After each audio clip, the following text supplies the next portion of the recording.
ಚಿಂದಿ ಉಡಾಯಿಸೋ ಖಾರ ಬಣ್ಣ ರುಚಿಯನ್ನು ನೀಡುತ್ತದೆ. ಮೆಣಸಿನ ಪುಡಿ ಚಿಂದಿ ಉಡಾಯಿಸೋ ಖಾರ ಬಣ್ಣ ರುಚಿ. ಪಾಕಿಸ್ತಾನ ಗಡಿಯಲ್ಲಿ ಉದ್ವಿಗ್ನ ಪರಿಸ್ಥಿತಿ ನಿರ್ಮಾಣ ಆಗಿದೆ.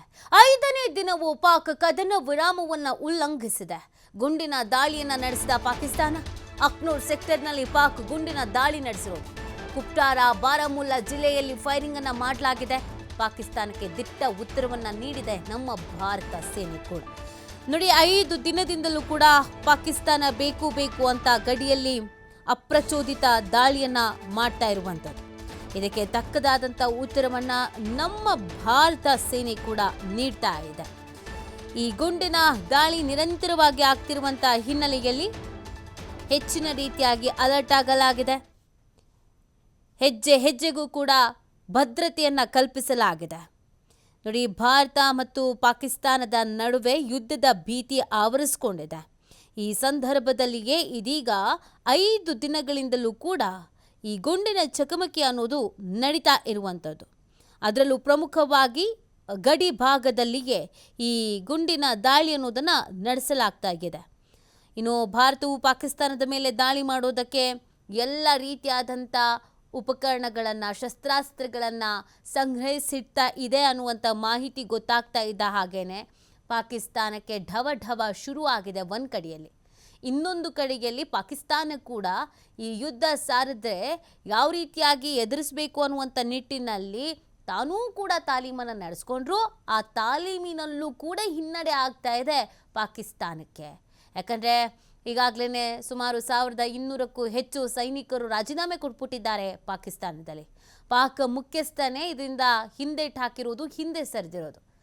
ಸಹಜವಾಗಿ ಪಾಕಿಸ್ತಾನದಲ್ಲಿ ಆಂತರಿಕವಾಗಿ ಕೂಡ ಒಂದಷ್ಟು ಸಮಸ್ಯೆಗಳನ್ನು ಎದುರಿಸ್ತಾ ಇದೆ. ಇಂಥ ಸಂದರ್ಭದಲ್ಲೂ ಕೂಡ ಅಪ್ರಚೋದಿತ ಗುಂಡಿನ ದಾಳಿಯನ್ನು ಪಾಕಿಸ್ತಾನ ಮುಂದುವರಿಸ್ಕೊಂಡು ಹೋಗ್ತಾ ಇದೆ.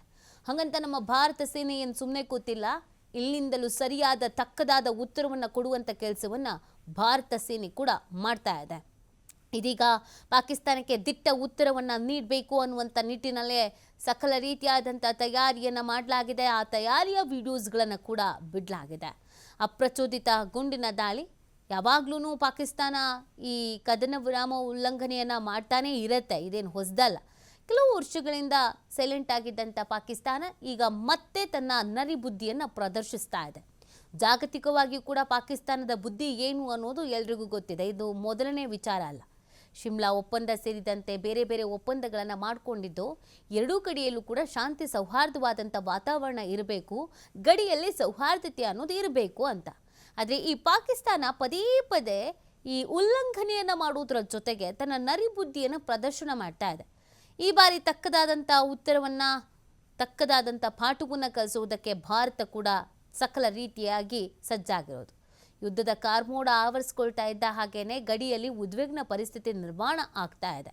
ಹೆಜ್ಜೆ ಹೆಜ್ಜೆಗೂ ಹೆಚ್ಚಿನ ರೀತಿಯಾದಂಥ ಭದ್ರತೆಯನ್ನು ಕಲ್ಪಿಸಲಾಗ್ತಾ ಇದೆ. ಭದ್ರತೆಯನ್ನು ಟೈಟ್ ಮಾಡಲಾಗಿದೆ. ಸೂಕ್ಷ್ಮ ಪ್ರದೇಶಗಳು, ಅತಿ ಸೂಕ್ಷ್ಮ ಪ್ರದೇಶಗಳು ಅಂತ ಕಾಶ್ಮೀರದಲ್ಲಿ ಯಾವ್ಯಾವ ಇದೆಯೋ ಅಲ್ಲಿ ಎಲ್ಲ ಕಡೆಯಲ್ಲೂ ಕೂಡ ಹೆಚ್ಚಿನ ಭದ್ರತೆಯನ್ನು ಕೈಗೊಳ್ಳಲಾಗಿದೆ. ಮತ್ತು ಕಾಶ್ಮೀರದ ಕೆಲವೊಂದಷ್ಟು ಟೂರಿಸಂ ಪ್ಲೇಸಸ್ಗಳಿಗೇನಿತ್ತು ಅದನ್ನು ಲಾಕ್ಡೌನ್ ಕೂಡ ಮಾಡಲಾಗಿದೆ. ಸೊ ಅಲ್ಲಿಗೆ ಸದ್ಯಕ್ಕೆ ಪ್ರವಾಸಿಗರು ಹೋಗೋದು ಬೇಡ ಅಂತ ನಿರ್ಬಂಧಿಸಲಾಗಿದೆ. ಯಾಕಂದರೆ ಯಾವುದೇ ಕ್ಷಣದಲ್ಲಿ ಯಾವುದೇ ರೀತಿಯಾದಂಥ ಪರಿಸ್ಥಿತಿ ನಿರ್ಮಾಣ ಆಗಬಹುದು. ಹಾಗಾಗಿ ಸಮಸ್ಯೆ ಬೇಡ, ಅಹಿತಕರ ಘಟನೆಗಳು ನಡಿಬಾರ್ದು ಅಂತ ಕೆಲವೊಂದಷ್ಟು ಪ್ಲೇಸಸ್ಗಳನ್ನು ಕ್ಲೋಸ್ಡ್ ಮಾಡಲಾಗಿದೆ. ಇದೀಗ ಪಾಕಿಸ್ತಾನಕ್ಕೆ ಉತ್ತರ ನೀಡುವಂಥ ನಿಟ್ಟಿನಲ್ಲಿ ಭಾರತ ಸನ್ನದ್ಧ ಆಗಿರೋದು. ಎಂಥದ್ದೇ ಕ್ಷಣದಲ್ಲಿ ಎಂಥದ್ದೇ ಸಂದೇಶಗಳು ಬಂದರೂ ಅದನ್ನು ಎದುರಿಸೋಕೆ ಅಂತ ತಯಾರಿಯನ್ನು ಮಾಡ್ಕೊಂಡು ರೆಡಿ ಆಗಿದೆ ಭಾರತ.